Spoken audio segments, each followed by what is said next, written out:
Do you know each other already? I checked her out on the internet. That's good. That's very Same thorough. here. That's good. So she's fantastic, by the way. She is? Yeah. Ah, that's good, because I didn't know. Oh, man. I just booked her for the looks. Danke schön.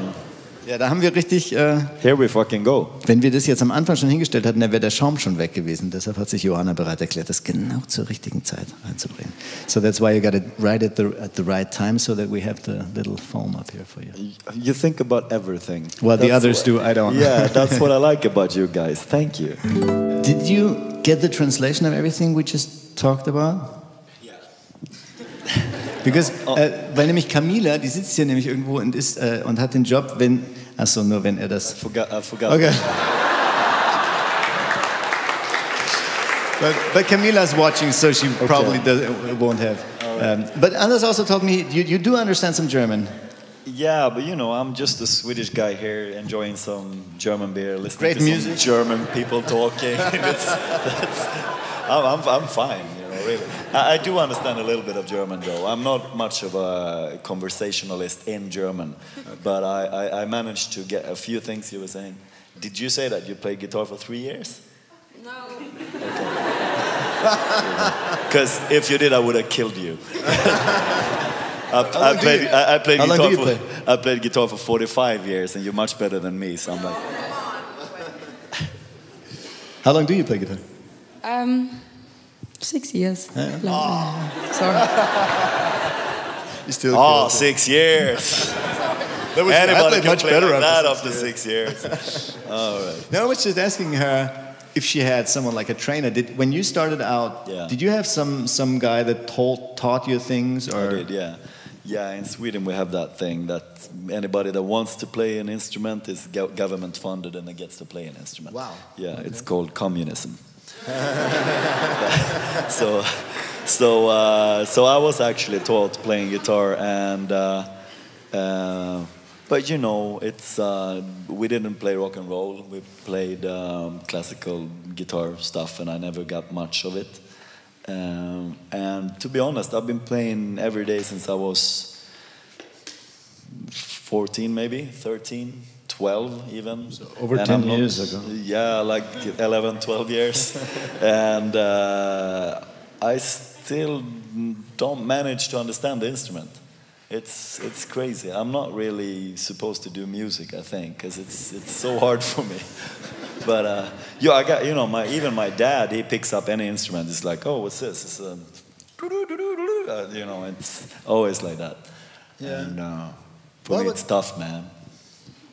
But I was just actually when you played, I really liked the way it wasn't a virtuosic. No, how do you not say really. It? But I really liked the intuitiveness and the way that the guitar is just part of your body in a way, and probably that's what you prefer from being virtuose.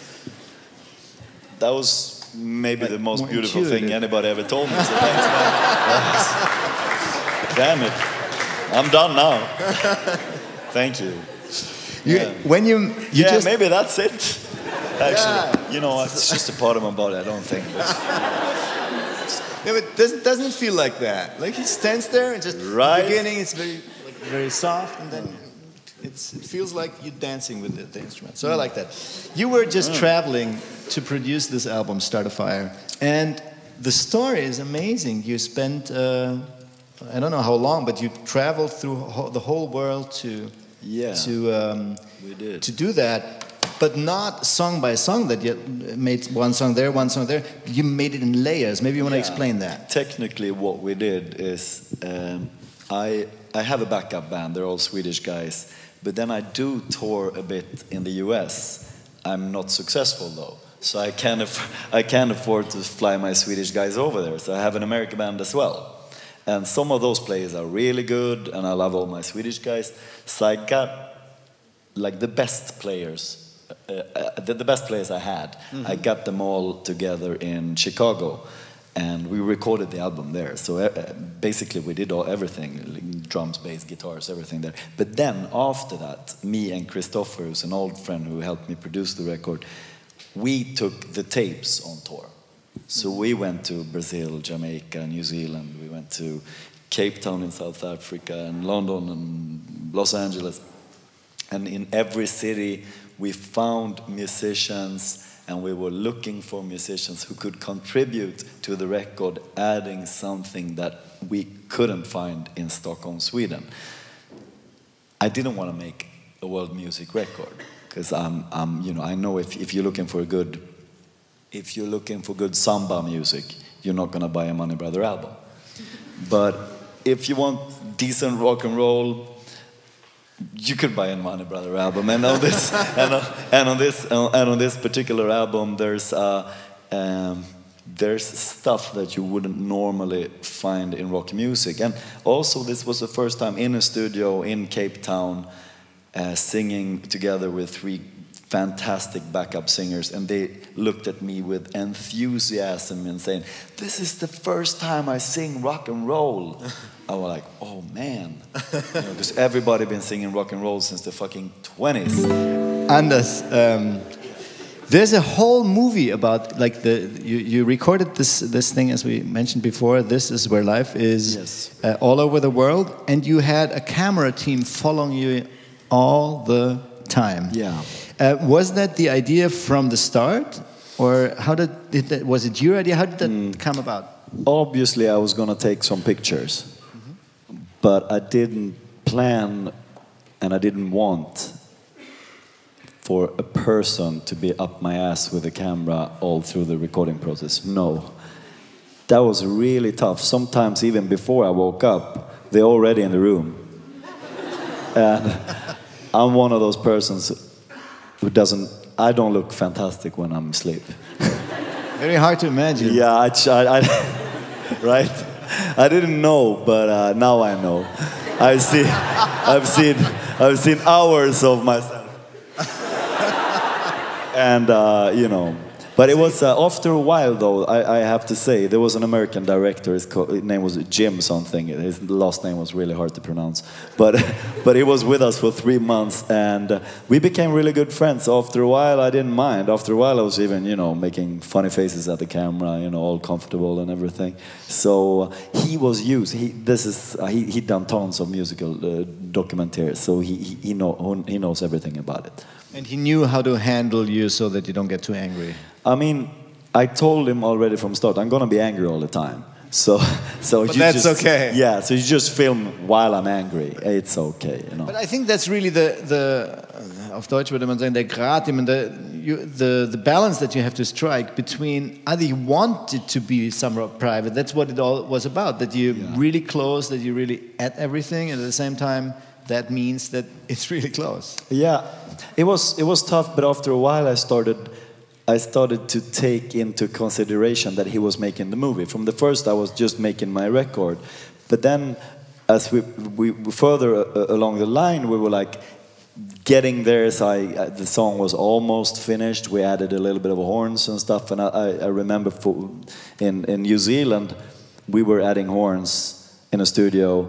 And there can't be one more boring thing to film than people with horns doing a record. Burr. Is that good? Burr. What about that? Burr. And he was there. He fucking flew to New Zealand for this. And I could see the anxiety. He was like almost starting crying, like burr. So I asked him, let's go up, let's you and me just get a car and drive up north, and we did. So we take this car, we drive up north, and you have to drive on the left side of the road, right?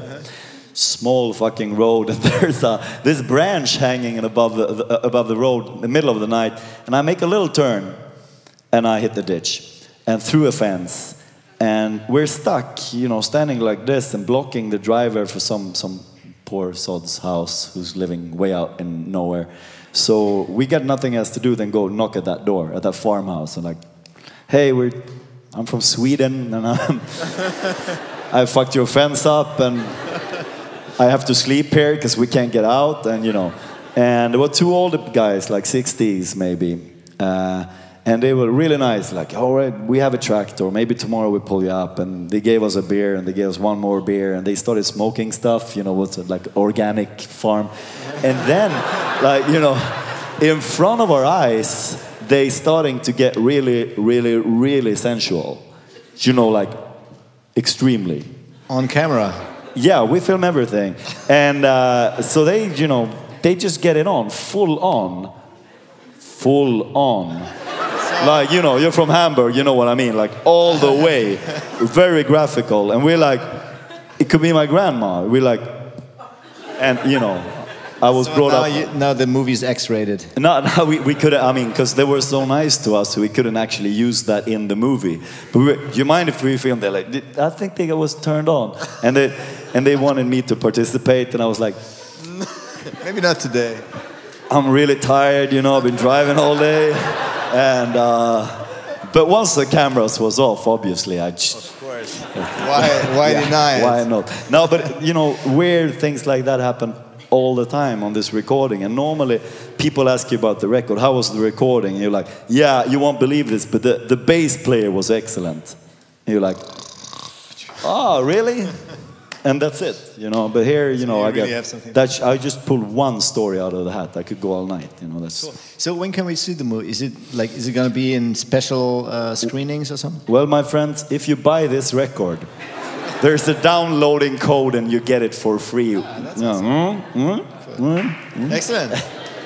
Cool. You go on tour, right? I am currently on tour. I played Stockholm yesterday, playing Helsinki tomorrow. And playing Gothenburg the day after tomorrow. And I'm coming back here to do a German tour in December. I'm so fucking looking forward to that. So, awesome. Playing Berlin like the 17th, 18th of December or something. Okay, cool. ZDF-Freunde, das ist Dezember 2012.